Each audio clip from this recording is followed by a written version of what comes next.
Bonjour, est-ce que vous pouvez vous présenter votre groupe et votre travail, s'il vous plaît? Mhm. Eh bien bonjour, je suis Catherine et je fais partie du groupe de constituants La Cabane et Le Granier.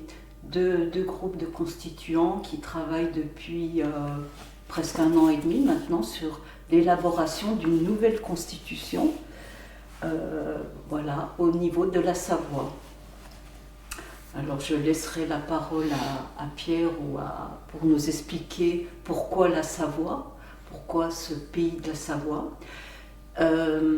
Je suis là depuis, je me suis intéressée à cette constitution depuis ces événements de 2020 par rapport à cette crise sanitaire du Covid.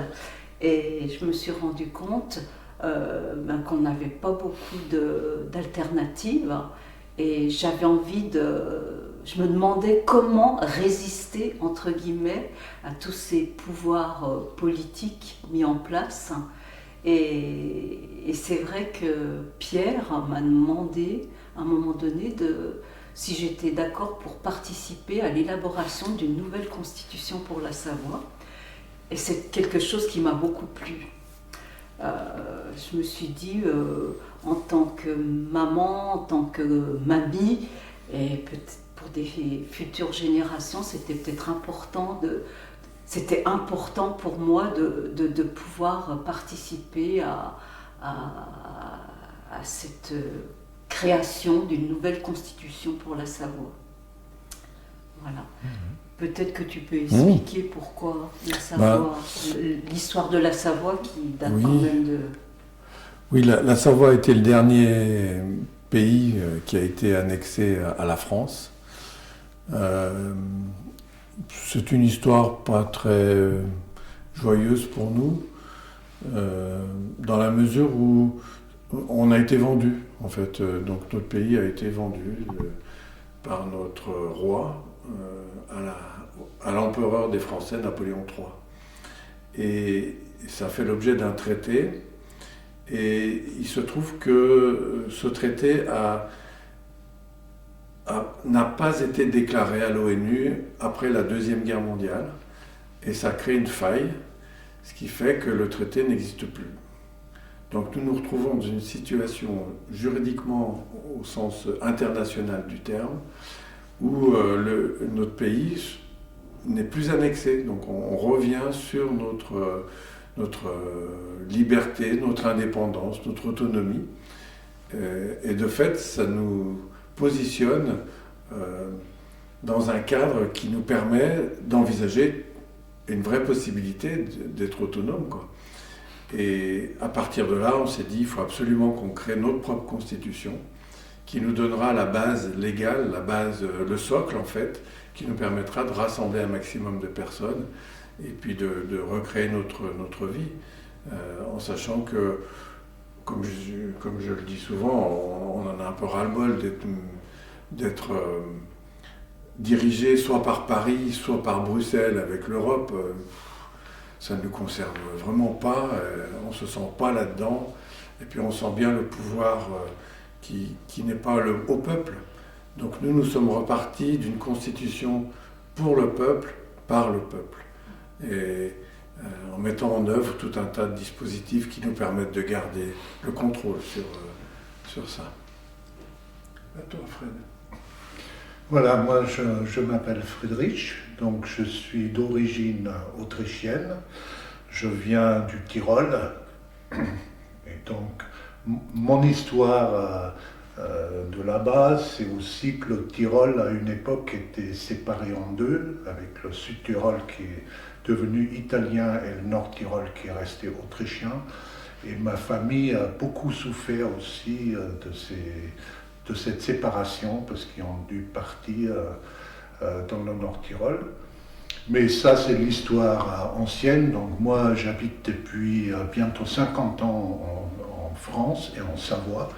Je suis venu en Savoie en 1976 et j'ai fait ma vie ici, professionnelle, familiale. J'ai fondé ma famille ici. Donc je me sens aujourd'hui profondément savoyard, c'est-à-dire c'est mon environnement, c'est mes amis, c'est ma famille. Mais j'ai pas de racines savoisiennes comme mes amis, par exemple. C'est pour ça la démarche pour moi de la Constitution. Pour moi, la Savoie, avec son statut particulier, c'est une opportunité pour expérimenter notre Constitution. Mais pour moi, c'est-à-dire, je ne suis pas forcément un indépendantiste, c'est plutôt pour moi créer ou écrire une Constitution qui va permettre aux personnes de se libérer et de devenir autonomes et souverains. Que ce soit la Savoie, ça serait formidable. Si c'est un autre pays, la France ou on ne sait pas quel pays, pour moi tout me va. Et pour moi le déclencheur c'était aussi la crise Covid qui m'a profondément marqué puisqu'avec Catherine on a travaillé dans le médical plus ou moins. Et on a eu beaucoup d'amis qui étaient suspendus. On est allé manifester tous les samedis, on a créé des liens avec les autres. Et moi, je me suis toujours intéressé à la philosophie et à la politique. Et petit à petit, je me suis posé la question, qu'est-ce qui fait qu'on répète toujours les mêmes erreurs? Et donc, je me suis intéressé à différents sujets, à différents philosophes, différents chercheurs, pour dire, dans la Constitution, il va falloir qu'on trouve des solutions pour qu'on n'a plus affaire à des pouvoirs qui ne veulent plus lâcher et qui nous dominent. Et je pense qu'aujourd'hui, on voit un peu ce qui se passe en France, dans le monde en général, et on se disait, imaginons qu'un pays imaginaire où il y aurait un tyran, un psychopathe au sommet et qui tirie et qui dit je vais faire la guerre au monde entier, nous le peuple on n'a plus rien à dire. C'est pour ça on a vraiment beaucoup réfléchi pour créer une constitution où c'est toujours le peuple qui va décider. Et c'est vrai aussi qu'on a créé beaucoup de liens. On s'est ouvert à d'autres visions du monde. On a fait, personnellement, moi je ne m'intéressais pas du tout à la politique, et comme je vous l'avais dit déjà précédemment, et je me suis rendu compte que c'était bien de pouvoir s'y intéresser. Et on a fait intervenir des gens comme Étienne Chouard, qui est un professeur en droit, en économie, pour pouvoir rédiger notre constitution, ou plutôt lui demander des conseils par rapport à la rédaction de notre constitution. Et ça a été très intéressant. Et lui, en 2005, il a été médiatisé par son nom, par rapport au référendum, par rapport à la Constitution européenne. D'ailleurs, toute la France, 52% des Français avaient dit non pour la Constitution européenne. Et en fait, le président de l'époque a passé outre. Et en fait, on a dû adhérer à cette Constitution européenne, alors que pour Étienne Chouard, lui, une Constitution doit être faite par le peuple, pour le peuple souverain. Et ça, c'est vraiment intéressant. Voilà. Moi, je vais revenir sur la genèse ou la façon dont on s'y est pris. Donc nous, on a créé un petit groupe entre nous, plutôt dans la Savoie du Sud. Et puis, il y a eu un autre groupe qui s'est constitué dans la Savoie du Nord.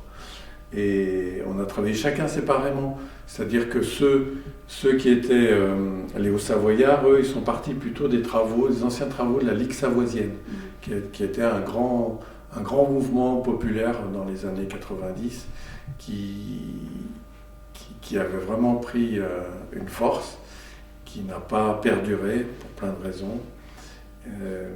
Mais en tout cas, ils avaient déjà écrit une constitution. Eux sont partis de là. et ils l'ont actualisé, on va dire. Ils avaient mis en œuvre des réflexions plus actuelles, alors que nous ici on est parti vraiment, comme on disait, d'une feuille blanche, en disant bah voilà, si on a quelque chose de nouveau, qu'est-ce qu'on propose, comment on voit ça. Et ça a été très instructif et très intéressant de se poser des questions de fond quoi, sur qu'est-ce qu'on a envie de laisser à nos enfants et à nos petits-enfants. Ça, c'était vraiment une démarche passionnante qui nous a même permis de... On s'est projeté dans 50 ans pour se dire, tiens, comment sera notre pays dans 50 ans, s'il n'y a plus de pétrole, s'il n'y a plus de neige, s'il n'y a plus d'or. On a fait un peu des scénarios comme ça, très... Voilà, qui ont un peu de sens, mais en même temps, qui n'en ont peut-être pas, on ne sait pas. Mais ça nous a permis de valider si notre façon de fonctionner pouvait encore être dans 50 ans. Donc c'était l'idée de s'inscrire dans un temps assez long. Et ce qui a caractérisé nos travaux, c'est qu'on a remis au centre de nos préoccupations le peuple. Et en Savoie, nous avons des vallées importantes qui historiquement étaient aussi des provinces. Donc on est reparti de là, puisque ce sont des bassins de vie qui sont toujours actuels, toujours d'actualité. Donc on a recréé peut-être des petits États, on va dire ça simplement, des petits États, il y en a 6 en Savoie, et ce sont ces petits États qui vont s'organiser pour gérer la vie quotidienne et la vie à moyen terme, je dirais, de chaque vallée. Et nous proposons également la confédération de ces petits États provinciaux en une seule confédération, un peu le modèle suisse avant, où on délègue que certaines parties très régaliennes à cette confédération. Mais on laisse la partie de fonctionnement de tous les jours à chaque province, de manière à ce que le peuple reste aux manettes. Et on ne fait pas référence à des entités plus lointaines duquel nous sortons immédiatement d'ailleurs. Plus d'Europe, plus d'OTAN, plus d'OMS, plus de tout ça. Voilà. Nous voulons reprendre le pouvoir chez nous. Plus de banque européenne. Oui. Non, on s'est projeté comme ça. Ouais. Voilà. Je pense que la spécificité, c'est aussi qu'on est parti du principe que le peuple est souverain. Et tout ce qui concerne l'exécutif, que ce soit communal, provincial ou pour l'État, c'est des tirages au sort, uniquement des tirages au sort. Donc, voilà. Nous, on part sur ce principe. Ça a existé dans la République d'Athènes. Ça a fonctionné pendant un certain moment, voilà. Sauf qu'à Athènes, il n'y avait que 10% de la population qui était considérée comme citoyen, puisque les esclaves, les métèques, les femmes n'étaient pas considérés comme citoyens.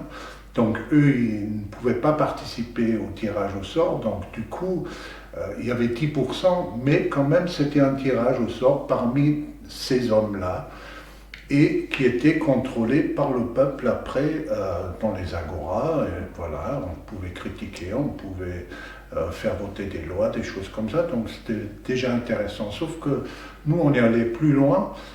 Même Étienne Chouard, qui a quand même vraiment l'habitude depuis 20 ans de travailler sur les constitutions citoyennes, il a dit que c'était courageux d'aller aussi loin, puisque chez nous, c'est tout tirage au sort. C'est-à-dire, nous, on part du principe, si on tire au sort dans une petite commune une quinzaine de conseillers, on va tomber sur des gens extrêmement performants, d'autres moins, peut-être, voilà.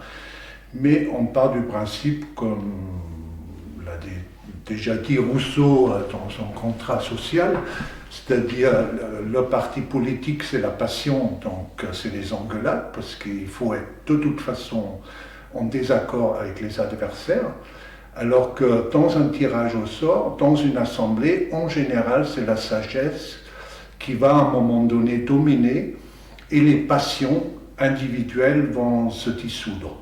Donc nous, on est parti sur le principe que l'homme est bon, Bienveillant. Et que l'homme est performant. Et nous, j'ai pensé hier au soir à la projection où on était de ce film de résistance. Disait, on est 50 personnes dans cette salle, 50 personnes, on est tout à fait capable de gérer notre pays. Il n'y a pas de problème. La sagesse populaire, c'est une réelle sagesse. Et voilà. Du coup, c'est vraiment tirage au sort avec tout le temps des référendums et aussi énormément de contrôle. C'est-à-dire aussi des gens de la population qui sont tirés au sort, qui vont aller dans des instances de contrôle pour surveiller si au niveau du législatif et sinon au niveau de l'exécutif, ça se passe bien. Et si ça ne se passe pas bien, eux, ils sont en lien direct avec le pouvoir judiciaire pour soit démettre une personne qui ne fait pas son travail correctement. Oui. D'ailleurs, dans notre constitution, on a prévu plusieurs styles de référendum. Référendum législatif, pour tout ce qui concerne les lois. Oui, ce qui veut dire que le peuple valide toutes les lois. Tout à fait. C'est le peuple qui valide. Par référendum. Voilà. Et une fois que la loi est adoptée, elle pourra être mise en pratique. Voilà. Il y a aussi le référendum révocatoire. Si jamais quelqu'un des représentants dans les différents pouvoirs législatifs, exécutifs, judiciaires ou de la presse aussi, médias,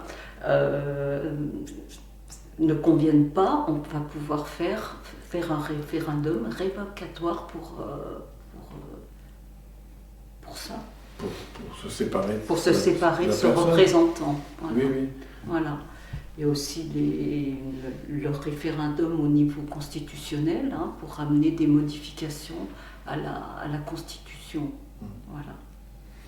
On a vraiment voulu que le pouvoir soit donné au peuple, avec des outils lui permettant d'exercer ce pouvoir pleinement, en sachant que le peuple, c'est le rassemblement de tous ceux qui vivent sur le territoire, et que de fait, le nombre va créer une sagesse, nous croyons beaucoup à la sagesse collective du groupe, et qui se manifeste à chaque instant d'ailleurs, on le voit autour de nous, et non plus d'avoir une élite, soi-disant, qui tire les marrons du feu rien que pour eux, et qui nous exclut totalement. Donc là-dessus, on est bien en phase.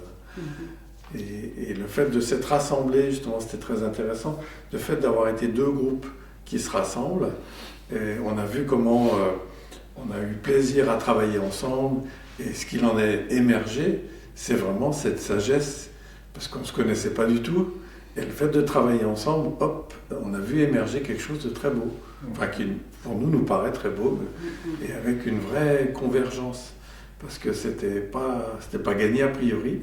Moi j'avais un peu des craintes de dire est-ce qu'on va pas s'opposer, est-ce que ça va pas partir en live, tout ça. Et en fait non, c'est au contraire, ça s'est bien regroupé, ça s'est bien rassemblé et ça a été une belle expérience, une très belle expérience humaine. Ouais.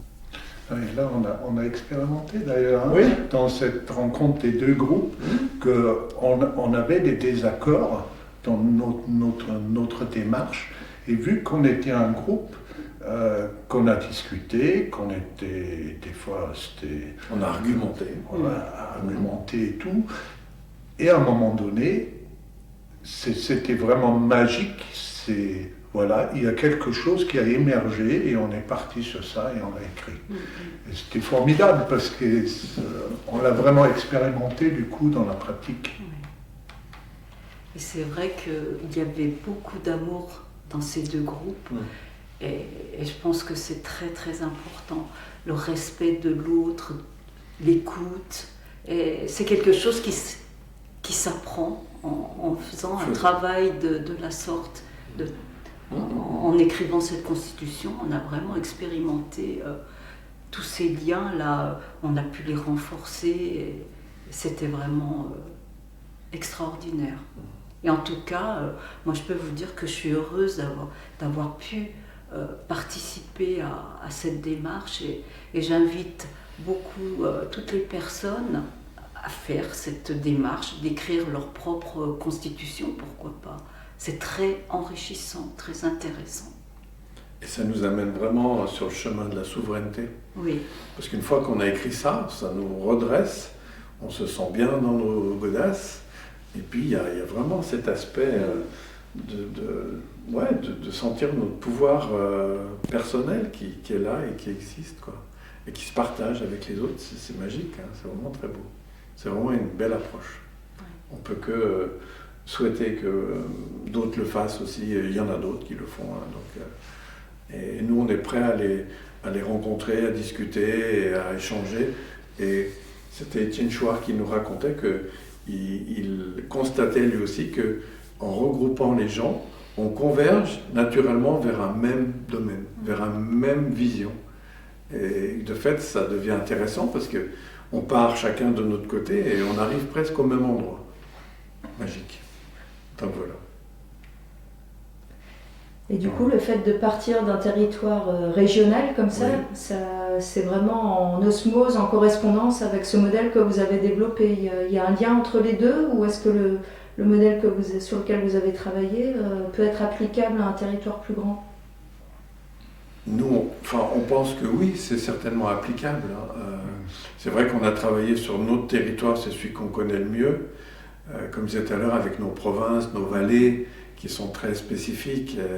Par exemple, on a la présence de Genève qui est dans un coin et qui influence beaucoup toute une partie.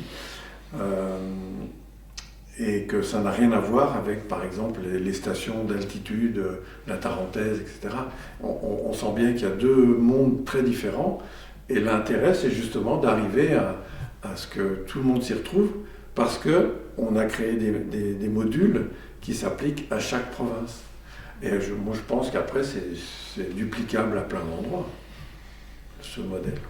Parce qu'on dit souvent de la démocratie athénienne que ça fonctionnait bien parce qu'ils étaient un groupe restreint, quoi. Oui. Certainement. Mais je crois que c'est pour ça qu'après, il faut reconstituer des unités suffisamment petites pour que les gens apprennent à se connaître et puis surtout partagent les mêmes intérêts, les mêmes contraintes, parce que là, les mêmes valeurs, notre vie, elle est contrainte par cet environnement. Si vous habitez, je sais pas, à Bourg-Saint-Maurice, c'est sûr que de venir à Chambéry, c'est déjà un petit voyage. Et que de fait, il faut vraiment que cette vallée puisse trouver son propre équilibre et sa démarche pour se constituer son bassin de vie qui soit efficace. Donc voilà.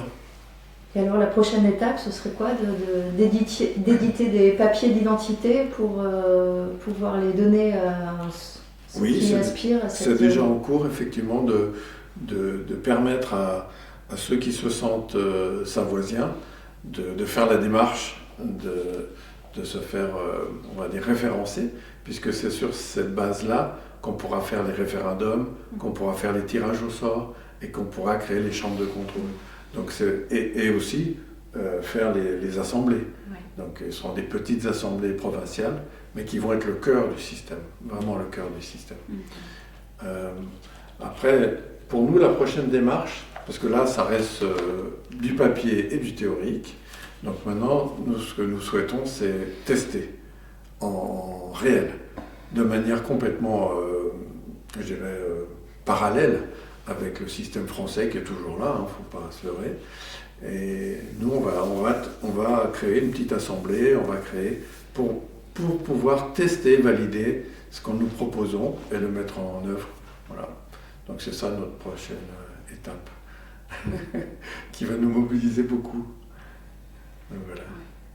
Et est-ce que vous avez peut-être des idées sur comment ça peut se concrétiser dans l'avenir ? C'est-à-dire, par exemple, une fois qu'il y aura un maximum de gens ici localement qui auront les papiers d'identité de la Savoie libre, est-ce que c'est à ce moment-là que, par exemple, l'État français, forcément, n'aura plus de prise sur la population, puisque à chaque fois qu'il y aura une confrontation, les gens présenteront les papiers. Et l'objectif à court ou moyen terme, on ne sait pas à quel moment, c'est soit d'être reconnu par l'international, soit par la pression intérieure de renvoyer les préfets français de l'autre côté du Rhône, de manière à que la France nous restitue notre pays, que nous reprenions en main toutes les destinées de notre pays. Donc oui. Je pense qu'une de nos réflexions, c'était aussi de dire, actuellement, peut-être c'est un petit peu un rêve, mais on est parti sur le principe qu'il est possible qu'à un moment donné, il va y avoir des effondrements, il y a quelque chose qui va arriver, on voit que ça se passe mal un peu partout dans le monde, et on a dit le jour où, imaginons que l'économie ou l'État s'écroule, c'est pas le moment de dire comment on va faire pour le futur et écrire une constitution. Nous on a dit peut-être qu'il y a aussi des opportunités qui vont arriver. Nous on croit très fort, nous on pense qu'on est sur notre chemin lumineux vers le futur, on avance sur ce chemin et on est heureux de le faire. Et si à un moment donné il y a cette opportunité, nous on a déjà des réponses concrètes qu'on aura déjà expérimentées, que ce soit maintenant la Savoie, puisque ça peut être une opportunité si la Savoie est reconnue, mais peut-être même au niveau de la France, si ça s'écroule, ou dans un autre pays. Donc, nous, notre démarche, c'est vraiment de dire, on ne s'occupe pas trop de ce qui se passe à droite, à gauche. Nous, on veut construire les choses pour le futur, pour qu'à un moment donné, les gens qui vont quand même se réveiller, on espère de plus en plus, ils aient déjà un support, quelque chose qui a été réfléchi et expérimenté. Et c'est vrai qu'on avance avec ça.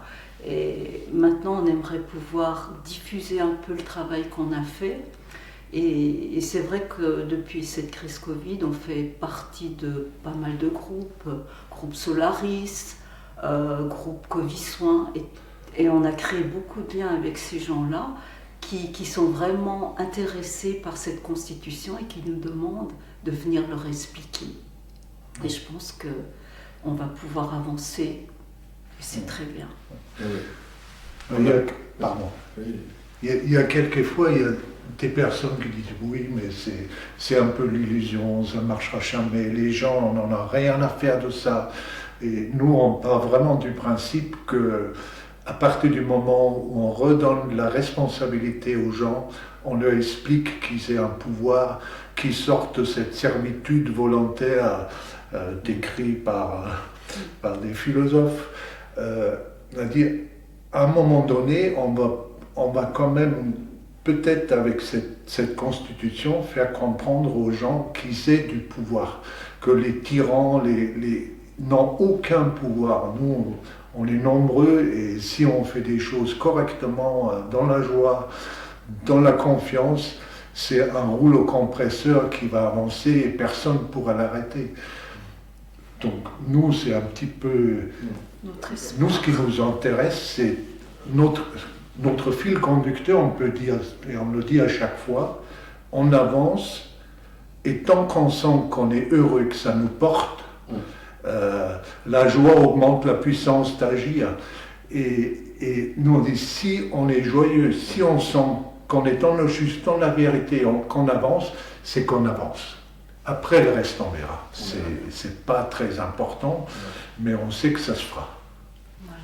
Et on était aussi dans une démarche d'anticipation, comme dit Fred, c'est qu'on pense bien que l'avenir, il risque d'être moins bien, selon certains critères, que ce qu'on a pu vivre depuis, enfin notre génération a vécu, quoi. On voit bien que ça devient de plus en plus difficile.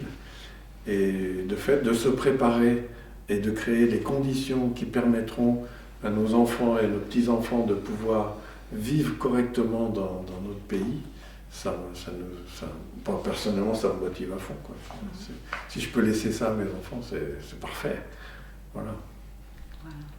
Et c'est vrai que plus tard, on pourra peut-être se retourner sur soi en se disant, ben oui, j'ai essayé de faire quelque chose pour mon pays, pour mon peuple, pour ma famille, et c'est très bien ainsi. Voilà.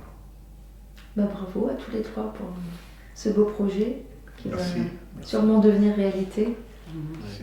Avec toute cette force de conviction, Oui, cette joie, il n'y a pas de raison. Cette détermination. Voilà. Et comme tu disais, maintenant, une de nos tâches essentielles, ça va être de diffuser, d'aller à la rencontre. C'est pour ça que chaque fois qu'il y a une opportunité qui se présente, on dit oui, on y va et on explique. Même si souvent on n'a pas assez de temps, parce que pour expliquer ça, il faut quasiment 3 heures pour expliquer un peu plus en détail. Mais on va tâcher de faire une version un peu plus light, un peu plus légère, de telle manière qu'on puisse l'expliquer rapidement. Plus rapidement. Avec des diaporamas aussi, Oui. pour que ce soit vraiment très visuel. Hein. Ouais. Et puis on va essayer d'utiliser tous les supports, donc la vidéo, et aussi l'audio. Enfin, on pense même à une bande dessinée qui pourrait être intéressante à diffuser dans les écoles ou parce qu'on croit beaucoup aux futures générations. Donc ça va démarrer par les enfants aussi, leur expliquer que leur pays, c'est un vrai pays autonome et qui s'est bâti sur des fondements nouveaux. Voilà, on croit à ça. Oui. Ouais. D'ailleurs, la question de la carte d'identité, pour nous actuellement, ça ne se pose pas, parce que nous, là, on va organiser des rencontres, des soirées, des journées, où on va inviter des personnes qui sont intéressées par une constitution, et on va leur montrer, on va leur expliquer, on va travailler dessus, voilà, et que ça soit n'importe qui. C'est par la suite, peut-être, ça se posera à un moment donné quand ça devient quelque chose d'officiel, parce que c'est un projet de constitution. Peut-être les gens, à un moment donné, ont savoir, si le savoir retrouve son indépendance, ce qui n'est pas, nous, on n'est pas forcément impliqués directement là-dedans, et ben, si ça se fait, c'est les Savoisiens qui vont dire cette constitution nous intéresse ou elle ne nous intéresse pas.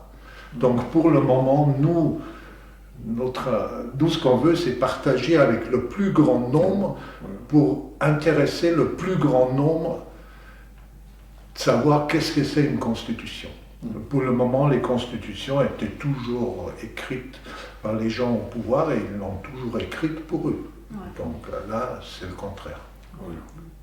Et le processus de la Savoie indépendante, c'est des acteurs, c'est d'autres acteurs, mais quand même c'est un processus qui est lié. Oui, il y a un gouvernement provisoire. Puis Il y avait une déclaration à l'ONU le 27 octobre 2023 qui déclarait l'indépendance de la Savoie. Voilà. Mais c'est vrai que dans ce gouvernement provisoire, il y a des ministres provisoires aussi. Ils ont élaboré aussi des décrets, par exemple. Le premier décret qu'ils ont mis en place, enfin qu'ils ont instauré, à l'article 3 de ce décret, il est bien spécifié que le pouvoir mettra en place tous les moyens nécessaires pour que le peuple souverain puisse écrire sa propre constitution. Voilà, et c'est ce qu'on a fait. Donc nous, on est là-dedans. Oui. Puis il faut savoir qu'en Savoie, depuis l'annexion en 1860, il y a toujours eu des mouvements qui refusaient cet état-là. On a été vendus, c'est jamais très plaisant. Et je crois que nos ancêtres, malgré tout ce qui a été raconté, globalement, ils n'étaient pas très heureux de se retrouver français, parce qu'ils sont tous partis à la guerre alors qu'on aurait dû avoir la neutralité et ne jamais aller à la guerre. Et les listes sont grandes dans les villages de tous ceux qui sont morts, aussi bien en 14-18 qu'en 39-45. Donc là-dessus, il n'y a pas photo, il y a une vraie résistance, parce qu'on a été trompé, on a vraiment été trompé. Et ça crée plein de mouvements en fait. Et notre volonté aussi pour nous, c'est que notre projet de constitution devienne un socle qui permette de rencontrer toutes les différentes parties qui ont des idées, qui ont des démarches, et puis voir si on ne peut pas se fédérer autour de quelque chose. Parce que toute la France, la République française, en fait, divise systématiquement, de manière à ce qu'il n'y ait pas cette force qui émerge. Donc notre projet, c'est vraiment de faire le travail inverse, mais sur la base d'une constitution, qui devient un socle. Et pour ça aussi, Étienne Chouard, il était intéressé, il a accepté de nous rencontrer et de nous aider, puisque lui, depuis 20 ans, il travaille sur ce sujet-là, mais en France, c'est difficile de mettre ça en place. Alors lui, il disait aussi, si effectivement, à un moment donné, la Savoie est reconnue comme un État, ça serait vraiment l'occasion d'expérimenter cette nouvelle constitution, parce que c'est un petit État.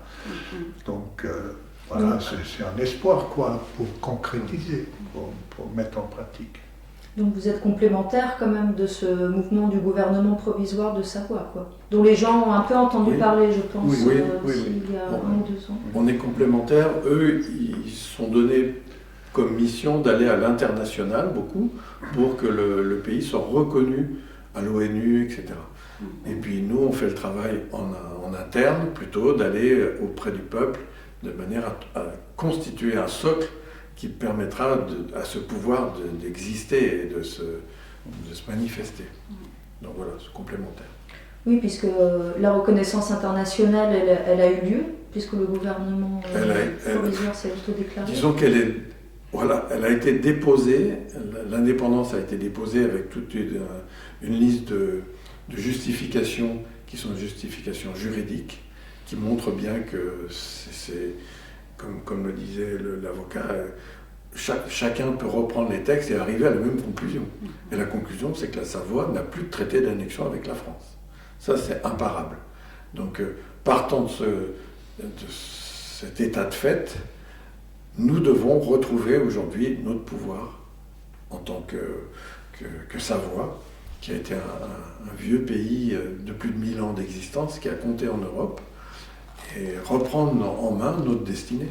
Donc c'est ça notre objectif. Oui, Comment reprendre en main notre destinée. C'est la balle est dans le camp de la population maintenant, de s'approprier ces outils.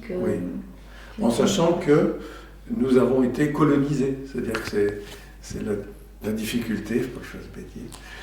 La difficulté, c'est qu'aujourd'hui, si on prend les Savoisiens de 1860 et les familles qui sont descendues, on doit être, je ne sais pas, peut-être 25%, 30% de la population.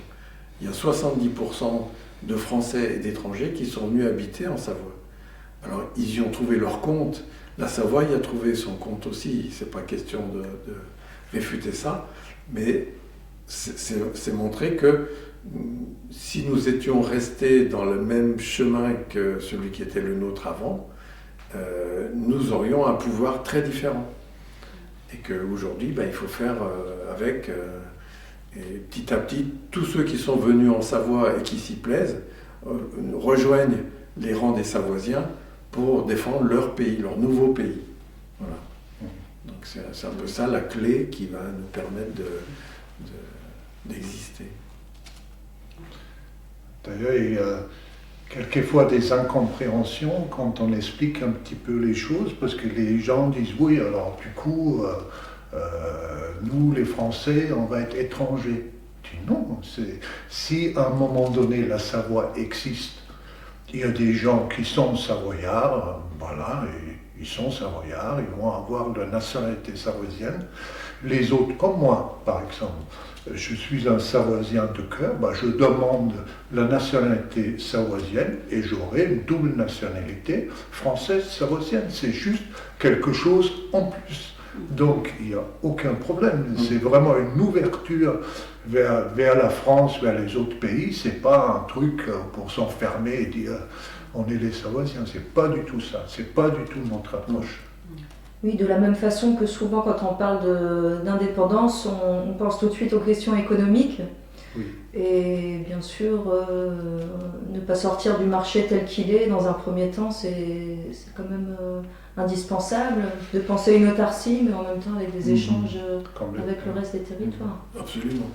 Ce qu'on dit, c'est que nous, on veut retrouver notre centre, notre pays, mais que ce pays est complètement ouvert sur le monde. Donc il n'est pas question de fermer, il y aura des frontières, mais ce n'est pas pour fermer le pays, c'est au contraire pour l'ouvrir à tout ce qui peut être en termes d'échange et de permettre de continuer à vivre de manière très correcte sur notre territoire. Parce qu'il y a eu la question Corse aussi dans l'actualité les derniers mois. Donc, les gens ont dit qu'ils veulent bien être indépendants, mais de quoi ils vont vivre vraiment uniquement de l'agriculture, de l'élevage? Est-ce que vraiment c'est possible? C'est difficile pour les Corses, c'est plus difficile. Nous, on a un contexte qui est beaucoup plus favorable. On a de l'industrie, on a du tourisme, on a de l'agriculture, des super produits agricoles qui sont appréciés. Donc, on a beaucoup de force en fait à proposer dans les échanges, et c'est vraiment la base sur laquelle on veut s'appuyer, et développer nos points forts, et puis essayer de minimiser les points de faiblesse qu'on pourrait avoir. Mais on a aussi de l'énergie, on a de la houille blanche, donc des barrages qui produisent de l'électricité. Ça, c'est notre territoire. On a de l'eau, quasiment la moitié des ressources d'eau du pays, quand je dis pays, de la France, sortent des Alpes. Donc voilà, et c'est pas rien. On a vraiment des atouts importants, et l'idée c'est pas de tout garder pour nous, non, c'est de décider nous-mêmes de ce qu'on veut faire de notre pays, en échangeant et en participant justement aux échanges avec le monde. Donc là-dessus, pour nous c'est très clair, c'est pas une autarcie, c'est au contraire une ouverture sur le monde, mais qui sera maîtrisée par nous. Voilà, c'est toute la différence. Notre rêve, c'est un peu que ça puisse devenir un modèle, peut-être. Un modèle qui peut inspirer d'autres pays, d'autres communautés. Voilà. C'est-à-dire, sincèrement, notre démarche, elle n'a jamais été dans la peur. C'était toujours notre référence, c'est qu'on soit heureux de le faire et qu'on sente c'est quelque chose qui nous porte. Après, voilà. Après, ça peut se mettre en œuvre de plein de façons différentes, et c'est vrai que c'est pas besoin d'anticiper comment les choses se concrétisent quand on sait qu'on est dans une démarche qui est juste. Mais c'est vrai que les gens qui n'ont pas peut-être cette force de conviction qui est la même que vous pour ce sujet-là, parce que peut-être c'est un sujet auquel ils sont moins sensibles, les questions qu'on a abordées sur l'économie, la possibilité de l'autarcie, de l'autonomie, c'est quelque chose qui peut convaincre, je pense, un maximum de public. Et cette notion aussi de créer sa propre monnaie, comme Étienne Chouard nous l'a bien indiqué, c'est important de créer sa propre monnaie basée sur le travail. Voilà, c'est ce qu'on a envie. Et de voir qu'en travaillant sur la Constitution, ça nous donne une force intérieure qui nous permet d'aller l'exposer. Je ne sais pas comment le dire autrement, mais oui, on a cette conviction que c'est possible parce qu'on a fait ce travail et qu'on voit que ce qu'on propose, c'est pas... Voilà, c'est à la portée de tout le monde, vraiment de tout le monde. Et c'est là l'encouragement de ce qu'on voudrait dire à d'autres. Allez-y, il n'y a pas de crainte à avoir là-dessus. Posez-vous ces bonnes questions. Nous l'avons fait en un an de travail, du travail certes, mais nous l'avons fait. Donc on n'est pas différent de Pierre-Paul Jacques, donc allez-y.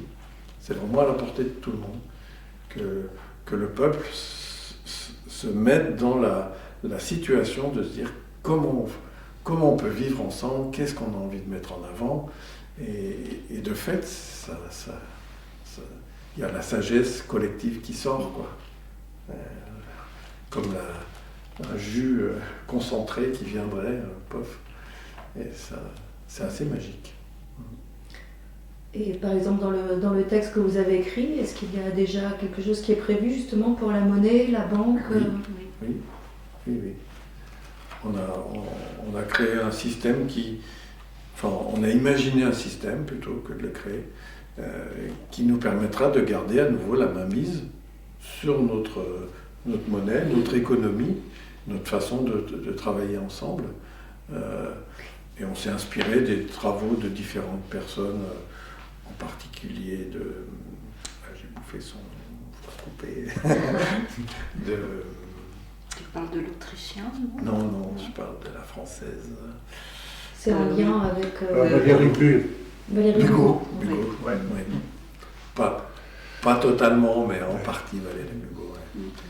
Parce que son approche sur le monde financier, sur la grande finance qui nous broie, bon bah là c'est clair que nous on veut couper tout ça sans problème. Je sais pas si ça sera. Il faudra sûrement se battre un peu, mais on fera en sorte de ne plus dépendre de ça. Clairement. Et de ne pas permettre que la monnaie serve à la finance plutôt Voilà. qu'à l'économie pure. Quoi. C'est ça, c'est ça. C'est notre espoir. Et on a écrit ça là-dedans. Voilà. Bon, super, bravo Ouais. pour ce projet et on a hâte de suivre les futurs développements. Ouais. Vous voulez rajouter un dernier Non, mot de c'est- conclusion? C'est très bien comme ça. Ouais. Merci beaucoup. Merci, Merci pour votre infiniment. écoute. Merci. Ça fait partie des petites tribunes, des grandes tribunes pour nous, même, qui permettront de faire savoir que ça existe. Voilà, Et donc d'en- c'est à et chacun de d'encourager. partager l'information Et pour pouvoir d'encourager. créer des futurs rendez-vous, des Voilà. futures assemblées, et Oui, oui. promulguer les premières lois. Voilà.